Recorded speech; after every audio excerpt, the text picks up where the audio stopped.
ഈശോ മിശിഹായ്ക്ക് സ്തുതിയായിരിക്കട്ടെ. ഞാൻ മാണിപ്പറമ്പിലച്ചൻ.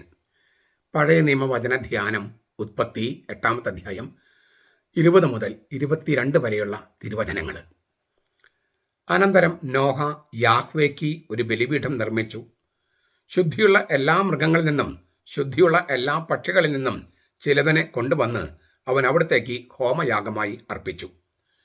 അതിൻ്റെ സൗരഭ്യവാസന മണത്തപ്പോൾ പ്രസാദിച്ച യാഹ്വേ തൻ്റെ ഹൃദയത്തിനുള്ളിൽ ഇങ്ങനെ ആത്മഗതം ചെയ്തു: മനുഷ്യൻ കാരണം ഭൂമിയെ ഇനി ഒരിക്കലും ഞാൻ ശപിക്കുകയില്ല.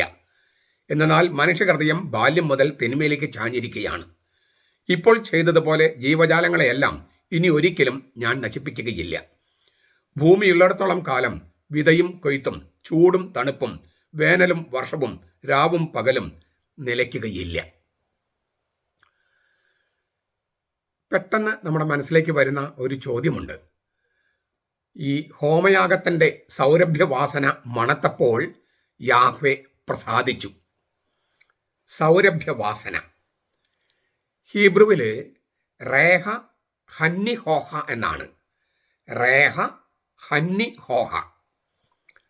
സാന്ത്വനിപ്പിക്കുന്ന വാസന, ശമിപ്പിക്കുന്ന സൗരഭ്യം, സുഖിപ്പിക്കുന്ന പരിമളം, ആശ്വസിപ്പിക്കുന്ന സുഗന്ധം എന്നെല്ലാമാണ് ആക്ഷരികമായിട്ട്. ദൈവത്തിന് തൃപ്തി വരുത്തുന്ന സുഗന്ധം എന്നോ ദൈവത്തെ അനുനയിപ്പിക്കുന്ന നറുമണമെന്നോ സൂചന. എന്നാൽ ഇതൊരു സാങ്കേതിക പദമാണ്, തീർത്തും ആക്ഷരികമായിട്ടല്ല എടുക്കേണ്ടത്. ദൈവത്തിന് മൂക്കുണ്ടോ മണപ്പിച്ചു നോക്കാൻ? ദൈവം അങ്ങനെ മണപ്പിച്ചോ? അതല്ല ഇവിടെ ഉദ്ദേശിക്കുന്നത്. ദൈവം അർപ്പിച്ച ബലിയുടെ നറുമണം ദൈവം മണപ്പിച്ച് നോക്കിയെന്നല്ല അതിൻ്റെ അർത്ഥം. ദൈവം സ്രഷ്ടാവാണെന്ന് അംഗീകരിച്ചുകൊണ്ട് മനുഷ്യൻ അർപ്പിച്ച ബലി ദൈവം കൈക്കൊണ്ടു, ദൈവം സ്വീകരിച്ചു എന്നാണ് അതിനർത്ഥം. അങ്ങനെ ദൈവവും മനുഷ്യനുമായിട്ട് രമ്യതപ്പെട്ടു, അനുരഞ്ജനപ്പെട്ടു എന്നാണ് അർത്ഥം. അപ്പോൾ ദൈവ മണത്ത് നോക്കി അങ്ങനെയൊന്നും അല്ല. ദൈവത്തിന് മൂക്ക് അതല്ല അതിൻ്റെ ഉദ്ദേശിക്കുന്നത്. ദൈവത്തിന് മൂക്കൊന്നും, ദൈവം ആത്മാവാണല്ലോ, മൂക്കൊന്നുമില്ല. അപ്പോൾ അത് മാനുഷികമായിട്ട് അവതരിപ്പിച്ചിരിക്കുകയാണ്. പക്ഷേ ആ വാക്കിന് ഒരുപാട് അർത്ഥമുണ്ട്. അത് ദൈവം സ്വീകരിച്ചു കൈക്കൊണ്ടെന്ന് പറഞ്ഞാൽ ഇല്ലേ, അവൻ ആ സുഗന്ധം, പരിമളം, ആ ബിംബകൽപ്പന ഉണ്ടെങ്കിലേ അതിൻ്റെ ഒരു ആഴം തിരിച്ചറിയാൻ പറ്റൂ. ദൈവം പ്രസാദിക്കുന്ന, അനുരഞ്ജനപ്പെടുന്നതിൻ്റെ ആഴം. അപ്പോൾ നമ്മൾ വെറും ആത്മീയ മനുഷ്യരല്ല, നമ്മൾ ഭൗതിക ജീവികളും കൂടിയാണ്. അപ്പം നമുക്ക് കൂടി മനസ്സിലാകുന്ന തരത്തിൽ, പഞ്ചേന്ദ്രിയങ്ങൾ കൂടി മനസ്സിലാകുന്ന തരത്തിൽ, ആത്മാവിന് മാത്രമല്ല ശരീരത്തിന് മനസ്സിലാകുന്ന തരത്തിലാണ് ബൈബിളിലെ ഭാഷ. അത് തിരിച്ചറിയാത്തത് കൊണ്ടാണ് ഈ ആത്മീയമായി മാത്രമേ പാടുള്ളൂ, ഭൗതികമായിട്ട് യാതൊന്നും പാടില്ല എന്ന് പെന്തക്കോസ്തക്കാരും യഹോവ സാക്ഷികൾക്ക് പറഞ്ഞ് നടക്കുന്നത്. അവർ മനുഷ്യനെ വെറും ആത്മാവായിട്ട് മാത്രം കാണുകയാണ്. ശരീരമില്ലാത്ത ആത്മാവല്ലല്ലോ മനുഷ്യൻ. ശരീരമുള്ള ആത്മാവാണ് മനുഷ്യൻ. അപ്പോൾ ശരീരമുണ്ട്, ആത്മാവുണ്ട്. ആ ആത്മാവിന് ഒരു ഹൃദയമുണ്ട്. അല്ലെ, ദേഹം ദേഹി ആത്മാവ്, അങ്ങനെയാണ് പൗലോസിലേക്ക് പറയുന്നത് തെസ്സലോനിക്ക ലേഖനത്തിൽ. അപ്പം ഇത് തിരിച്ചറിയാതെ, ദേഹം ദേഹി ആത്മാവ് ഇങ്ങനെയുള്ള ഘടകങ്ങൾ തിരിച്ചറിയാതെ ആത്മീയമായ കാര്യങ്ങൾ മാത്രം സംസാരിച്ചാൽ അത് മനുഷ്യർക്കോ ഈ ഭൂമിയിലുള്ളവർക്കോ ഒന്നും അത് മനസ്സിലാകൂല്ല, അത് ശരിയാകൂല്ല. അതുകൊണ്ടാണ് ഈ സൗരഭ്യവാസന, നറുമണം എന്നൊക്കെ ഉപയോഗിച്ചിരിക്കുന്നത്. അത് ആ ആക്ഷരികാർത്ഥം വിട്ടുകളയാൻ പാടില്ല. പക്ഷെ അതൊരു സാങ്കേതിക അർത്ഥം കൂടിയാണ്. ദൈവത്തിന് മൂക്കൊന്നില്ല മണപ്പിച്ച് നോക്കാൻ. അതേസമയം ദൈവത്തിന് ബലി അർപ്പിക്കണം എന്നുള്ളൊരു സന്ദേശമുണ്ട്. ദൈവം അത് പ്രസാദിക്കുന്ന സന്ദേശമുണ്ട്. ദൈവത്തിന് ചേർന്ന ആരാധന ബലി മാത്രമാണ്. ഹാബേല് തൊട്ട് നമ്മൾ നോക്കുമ്പോൾ ദൈവത്തിന് ചേർന്ന ആരാധന കുമ്പിടുന്നതോ വണങ്ങുന്നതോ ഒന്നുമല്ല. ഈ കത്തോലിക്കർ വിഗ്രഹാരാധകരാണെന്ന് പെന്തക്കോസ്തക്കാരും യഹോവ സാക്ഷികൾക്ക് ആരോപിക്കുന്നതിന് കാരണം അവരുടെ വിചാരം കുമ്പിടുന്നതും മുട്ടുകുത്തുന്നതുമാണ് ആരാധന. അതല്ല ആരാധന, ബലിയാണ്. ആ ബലി ദൈവം കൈക്കൊണ്ടു, ആ ബലി നമ്മൾ അർപ്പിക്കേണ്ടതുണ്ട് എന്ന്. ശരിക്കുള്ള ബലി യേശുവിൻ്റെ ബലിയാണ്. പക്ഷെ അതിലേക്ക് സൂചനകൾ നമ്മൾ പഴയ നിയമം പഠിക്കണേ. ആ ശരിയായ ബലിയിലേക്ക് വരാനുള്ള ആ സൂചനകളാണ് ഇവിടെ നൽകപ്പെട്ടിരിക്കുന്നത്. ഈ സെപ്തുജിന്ത് ഗ്രീക്കില് ഓസ്മേ, എവുഓദിയാസ് എന്നാണ്. എവുഓദിയാസ്. ഓസ്മ എന്നതിന് വാസന, സുഗന്ധം, നറുമണം എന്നൊക്കെ അർത്ഥം. എവുഓദി എന്ന് പറഞ്ഞാൽ സൗരഭ്യം, പരിമളം. അപ്പം നല്ല മണം, നറുമണം, നല്ല മണം എന്ന് വെച്ചാൽ ഈ സൗരഭ്യം ഇല്ലേ, സുഗന്ധം, ഗന്ധം, സുഗന്ധം. അങ്ങനെ ഈ സെപ്തുയന്തിൽ ഉപയോഗിക്കുന്നത് പിന്നീട് പൗലോസ്ലിഹ ഉപയോഗിക്കുന്നുണ്ട്. ഇതേ വാക്ക് തന്നെ ഉപയോഗിക്കുന്നുണ്ട്. അതിനു മുമ്പ് യെഹെസ്കേൽ പ്രവാചകൻ ഉപയോഗിക്കുന്നുണ്ട്.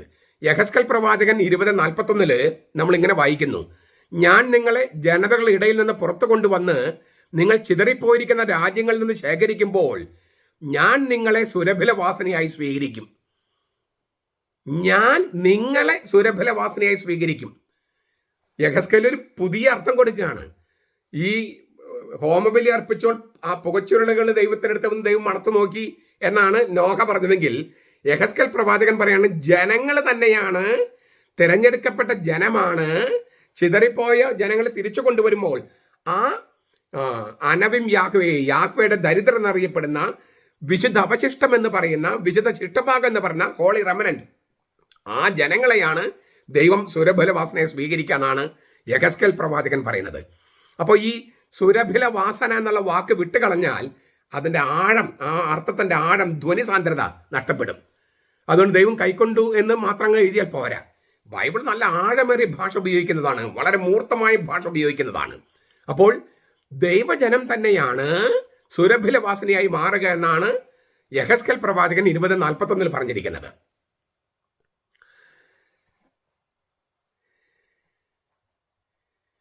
പുതിയ ഉടമ്പടിയുടെ വെളിച്ചത്തിൽ പൗലോസ്ലിഹ പറയുന്നത് 2 കൊരിന്തോസ് 2:14-15 പറയുന്നത് ഇങ്ങനെയാണ്: ക്രിസ്തുവിൽ ഞങ്ങൾ എപ്പോഴും വിജയോത്സവമായി നടത്തുകയും എല്ലായിടത്തും ഞങ്ങൾ വഴി തൻ്റെ പരിജ്ഞാനത്തിൻ്റെ സൗരഭ്യം പരത്തുകയും ചെയ്യുന്ന ദൈവത്തിന് സ്തോത്രം. എന്തുകൊണ്ടെന്നാൽ രക്ഷിക്കുന്നവരുടെ ഇടയിലും നശിക്കുന്നവരുടെ ഇടയിലും ഞങ്ങൾ ദൈവത്തിന് ക്രിസ്തുവിൻ്റെ പരിമളം ആകുന്നു. 2 പ്രാവശ്യമാണ് പൗലോസ് വാക്ക് ഉപയോഗിച്ചിരിക്കുന്നത്. ഒന്ന് പരിജ്ഞാനത്തിൻ്റെ സൗരഭ്യം, മറ്റൊന്ന് ക്രിസ്തുവിൻ്റെ പരിമളം. അപ്പോൾ ഈ പഴയ നിയമത്തിലെ വാക്കുകൾ, നോഹയുടെ കാലത്തെ വാക്കുകളും യെഹെസ്കേൽ പ്രവാചകന്റെ വാക്കുകളും പൗലോസ് ഉപയോഗിക്കുന്നുണ്ട്. പരിജ്ഞാനത്തിൻ്റെ സൗരഭ്യം എന്ന് പറയാൻ, ജ്ഞാനത്തിൻ്റെ സൗരഭ്യം, അതുപോലെ ദൈവത്തിന് ക്രിസ്തുവിൻ്റെ പരിമളം. കുന്തിരിക്കത്തിൻ്റെ സുഗന്ധം പോലെ സുവിശേഷം ലോകം മുഴുവൻ തൻ്റെ ശുശ്രൂഷയിലൂടെ പരക്കുന്നതിൽ പൗലോസ് ആനന്ദം കൊള്ളുകയാണ്. കുന്തിരിക്കത്തിൻ്റെ സൗരഭ്യം പോലെ സുവിശേഷം പരക്കുകയാണ്. സുവിശേഷത്തിൽ നിന്ന് നിത്യജീവന്റെ സൗരഭ്യം രക്ഷയുടെ വഴിയിലുള്ളവ വിശ്വാസികൾക്ക് നിർഗളിക്കുകയാണ്. സുവിശേഷത്തിൽ നിന്ന് നിത്യജീവന്റെ സൗരഭ്യം. നിത്യജീവന്റെ സൗരഭ്യം എന്ന് ചോദിച്ചാൽ നമുക്ക് എല്ലാവർക്കും ഒരു മണമുണ്ട് ഇല്ലേ? നമ്മുടെ ശരീരത്തിനൊക്കെ ചെറിയൊരു മണമുണ്ട്, നമ്മുടെ വസ്ത്രത്തിനുണ്ട് മണം. അത് ഇല്ലേ, അത് ആ ഒരു ഭാഷ ഉപയോഗിച്ചിരിക്കുക. സുവിശേഷത്തിൽ നിന്ന് നിത്യജീവന്റെ സൗരഭ്യം രക്ഷയുടെ വഴിയിലുള്ള വിശ്വാസികൾക്ക് നിർഗളിക്കുന്നു. ആത്മീയ നാശത്തിൽ കുതിക്കുന്നവർക്ക് അതിൽ നിന്ന് വമിക്കുന്നത്, സുവിശേഷത്തിൽ വമിക്കുന്നത് മരണത്തിന്റെ ദുർഗന്ധമാണ്. മരണത്തിന് ദുർഗന്ധമില്ലേ? നമ്മളൊരു ബോഡി മരിച്ചു കഴിഞ്ഞാൽ പിന്നെ ദുർഗന്ധമാണ്. അപ്പോൾ നാശത്തിലൂടെ ചരിക്കുന്നവർക്ക്, നാശത്തിന്റെ വഴിയിലൂടെ ചരിക്കുന്നവർക്ക് സുവിശേഷത്തിൽ നിർഗളിക്കുന്നത് മരണത്തിന്റെ ദുർഗന്ധമാണ്. രക്ഷയുടെ വഴിയിൽ നടക്കുന്നവർക്കോ അത് വിശ്വാസികൾക്ക് നിർഗളിക്കുന്നത് പരിമളമാണ്, നല്ല മണമാണ്, സുഗന്ധമാണ്. സുഗന്ധം, സൗരഭ്യം എന്ന വാക്കുകൾ പൗലോസ് സ്വീകരിക്കും. ഞാൻ പറഞ്ഞല്ലോ, ഉൽപ്പത്തി പുസ്തകത്തിലെ നോഹയുടെ ആ ഹോമബലിയുടെ പശ്ചാത്തലത്തിൽ നിന്നും പിന്നെ യെഹെസ്കേൽ പ്രവാചകന്റെ പ്രവചനങ്ങളിൽ നിന്നുമാണ്. കർത്താവിന് ബലി അർപ്പിക്കുമ്പോൾ അതിൻ്റെ സുഗന്ധവും സൗരഭ്യവും കർത്താവിനെ പ്രസാദിപ്പിക്കുന്നെന്ന് പറയുമ്പോൾ നമ്മൾ പറഞ്ഞു കഴിഞ്ഞു, ഈ സുഗന്ധക്കൂട്ട് മാത്രമല്ല, ദൈവജനം തന്നെ, നോഹ സ്വീകരിക്കപ്പെട്ടു എന്നാണ് അർത്ഥം. യെഹെസ്കേൽ പ്രവാചകന്റെ വാക്കുകൾ പറഞ്ഞാൽ നോഹയുടെ കുടുംബം ദൈവത്തിനു മുമ്പിൽ സ്വീകരിക്കപ്പെട്ടു. മോശയുടെ ന്യായപ്രമാണത്തിൽ മൂർത്തരൂപം പ്രാപിച്ചിരിക്കുന്ന യാഹ്വയുടെ ജ്ഞാനം വെളിപാടായിട്ട് കിട്ടിയിരിക്കുന്നത് മോശയുടെ ന്യായപ്രമാണത്തിൽ എന്നാണ് പൗലോസിന്റെ കാലത്ത് വിശ്വസിച്ചിരുന്നത്. അത് ഇസ്രായേൽ മുഴുവൻ വ്യാപിക്കുന്നതിനെ ഈ പ്രയോഗങ്ങൾ ഉപയോഗിച്ചിട്ടുണ്ട് പ്രഭാഷകൻ 24:15. പുതിയ ഉടമ്പടിയുടെ വെളിച്ചത്തിൽ പൗലോസ് പറയാണ്, ഇതെല്ലാം പുനരാഖ്യാനം ചെയ്തിട്ട് പറയാണ്, സുവിശേഷത്തിന്റെ ശുശ്രൂഷകരാണ്, വചനമായി തീർന്ന അവരുടെ ശരീരമാണ് ദൈവത്തിന് കൊടുക്കുന്ന സജീവ ബലി. അതുകൊണ്ട് നമ്മുടെ ശരീരം തന്നെ സുഗന്ധമായിട്ട് മാറുകയാണ്. സുവിശേഷത്തിന്റെ ശുശ്രൂഷകർ തന്നെയാണ്, വചനമായി തീർന്ന അവരുടെ ശരീരമാണ് ദൈവത്തിന് കൊടുക്കുന്ന സജീവ ബലി. അപ്പൊ നമ്മുടെ ശരീരത്തിന്റെ സുഗന്ധം ദൈവത്തിന് സ്വീകൃതമാകുന്നതിന് കാരണം നമ്മുടെ ശരീരം തന്നെ വചനമായി മാറുകയാണ്. അതാണ് ബുദ്ധിയുള്ള ആരാധന, സജീവമായി ബലി. റോമാലേഖനം 12:1 ഒരു അർത്ഥം. രണ്ടാമത്തെ അർത്ഥം, സുവിശേഷത്തിന്റെ ജ്ഞാനം ലോകം മുഴുവൻ വ്യാപിക്കുന്നതാണ് ഈ പറഞ്ഞ സുഗന്ധവും സൗരഭ്യവും. സുവിശേഷത്തിന്റെ ജ്ഞാനം ലോകം മുഴുവൻ വ്യാപിക്കുക, അത് സുവിശേഷം പ്രഘോഷിക്കുന്നവരിലൂടെയാണ്. അപ്പൊ സുവിശേഷം പ്രഘോഷിക്കുന്നവരുടെ ജീവിതവും അവർ പ്രഘോഷിക്കുന്ന വചനവും ഇല്ലേ, നമ്മുടെ ശരീരം തന്നെയും സുഗന്ധമായി മാറുന്ന ദൈവത്തിന് മുമ്പിൽ നമ്മൾ പ്രഘോഷിക്കുന്ന വചനവും സുവിശേഷത്തിന്റെ വചനവും സുഗന്ധമായി പരിമളമായി തീരുന്നു. ഈ ലോകത്തെ മുഴുവൻ സുഗന്ധപൂരിതമാക്കുന്നു. പരിജ്ഞാനത്തിന്റെ സുഗന്ധവും ക്രിസ്തുവിന്റെ പരിമളവും. അത് നമുക്ക് അടുത്ത ക്ലാസ്സിൽ ചിന്തിക്കാം. ഇപ്പൊ നമുക്കൊരു ചെറിയൊരു അർത്ഥം കിട്ടിയല്ലോ. ഹോമബലി, നോഹ അർപ്പിച്ച ഹോമബലി, അതിന്റെ സുഗന്ധം കർത്താവ് മണത്ത് നോക്കി എന്ന് വെച്ചാൽ ദൈവം നോഹയെയും കുടുംബത്തെയും ആ ബലി അർപ്പിച്ച, ദൈവത്തിന് പരമമായ ആരാധന അർപ്പിച്ച ആ കുടുംബത്തെ സ്വീകരിച്ചു എന്നാണ്. ആ അർത്ഥത്തിന്റെ വെളിച്ചത്തിൽ ഈ നോഹയുടെ കുടുംബക്കാരും ദൈവത്തിന് സ്വീകൃതരായി സുഗന്ധദ്രവ്യമായിട്ട് സ്വീകരിക്കപ്പെട്ടെന്ന് യെഹെസ്കേൽ പ്രവാചകൻ. പരിജ്ഞാനത്തിന്റെ സുവിശേഷത്തിന്റെ പരിജ്ഞാനത്തിന്റെ സൗരഭ്യം, പിന്നെ സുവിശേഷം പ്രഘോഷിക്കുന്നവര് അവര് തന്നെയാണ്, അവർ ശരീരമാണ്, വചനമായി തീർന്ന അവർ ശരീരം തന്നെയാണ് സുഗന്ധമെന്ന് പരിമളമെന്ന് പൗലോസ്. ഈ അർത്ഥങ്ങളൊക്കെ വെച്ചിട്ടാണ് നമ്മുടെ പള്ളിയിൽ ഈ കുന്തിരിക്കം പുകയ്ക്കുന്നത്. അപ്പോൾ കുന്തിരിക്കം പുകയ്ക്കാൻ പല കാരണങ്ങളുണ്ട്, ഒരുപാട് അർത്ഥങ്ങളുണ്ട്. വെളിപാട് പുസ്തകം 8-ാമത്തെ അധ്യായം 1 മുതൽ 4 വരെ വാക്യങ്ങളിൽ വിശുദ്ധരുടെ പ്രാർത്ഥനകൾ ഈ സുഗന്ധക്കൂട്ടായിട്ട് ഇടുന്നത്, അങ്ങനെ പല അർത്ഥങ്ങളുണ്ട്. അപ്പോൾ പള്ളിയിൽ കുന്തിരിക്കം പുകയ്ക്കുന്നത് ഈ തിരുവചനങ്ങളുടെ വെളിച്ചത്തില. അതിന് ഒരുപാട് തിരുവചനങ്ങളുണ്ട്. പ്രധാനപ്പെട്ട തിരുവചനങ്ങളിൽ 3 നമ്മൾ കണ്ടത്.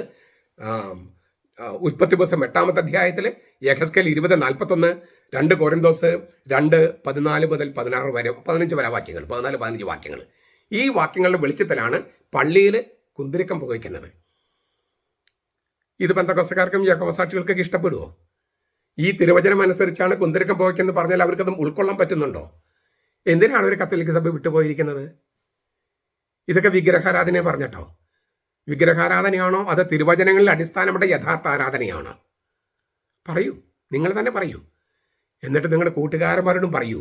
ഈ പെന്തക്കോസ്തക്കാരും യാക്കോബസാക്ഷികളുമായിട്ടുള്ള ആളുകൾ നിങ്ങൾക്ക് കണ്ടു കഴിഞ്ഞാൽ ഇങ്ങനെയാണ് ബൈബിളിൽ കിടക്കുന്നത്, നിങ്ങളിത് എന്തിനാണ് എതിർക്കുന്നത് എന്ന് ചോദിക്കൂ. എന്നിട്ട് അവരെയും തിരിച്ചു കൊണ്ടുവരൂ. അവർക്ക് നമ്മൾ പരിമളമാകും. അപ്പോൾ ആദ്യം അവർക്ക് വിഷമം തോന്നും, നമ്മൾ തിരുവചനങ്ങൾ പറയുമ്പോൾ അവർക്ക് വിഷമം തോന്നും. പക്ഷെ അത് പിന്നീടത് സുഗന്ധമായും പരിമളമായും മാറും. കാരണം ഇതാണ് പരിജ്ഞാനത്തിന്റെ സുഗന്ധം, പരിജ്ഞാനത്തിന്റെ പരിമളം, ക്രിസ്തുവിന്റെ സുഗന്ധം. അതങ്ങനെയായി തീരാൻ തന്നെ നമ്മൾ ഈ വചനം പ്രഘോഷിക്കണം. പ്രഘോഷിച്ചാൽ മാത്രം പോരാ, നമ്മൾ തന്നെയും ദൈവത്തിന് സ്വീകൃതരാകുകയും ചെയ്യണം. നമ്മൾ സുഗന്ധദ്രവ്യമായിട്ട് മാറണം വചനം ജീവിക്കുന്നതിലൂടെ, പിന്നെ വചനം പ്രഘോഷിക്കുന്നതിലൂടെ. ഇതാണ് അവിടെ ഉദ്ദേശിക്കുന്നത്. എത്ര ഗംഭീരമായ അർത്ഥമാണിത്. നമുക്കിത് പ്രഘോഷിക്കാം. നമ്മുടെ കർത്താവ് ഈശോ മിശിഹായുടെ കൃപയും പിതാവായ ദൈവത്തിന്റെ സ്നേഹവും പരിശുദ്ധാത്മാവിന്റെ സഹവാസവും നാം എല്ലാവരോടും കൂടി ഉണ്ടായിരിക്കട്ടെ, ഇപ്പോഴും എപ്പോഴും എന്നേക്കും. ആമേൻ.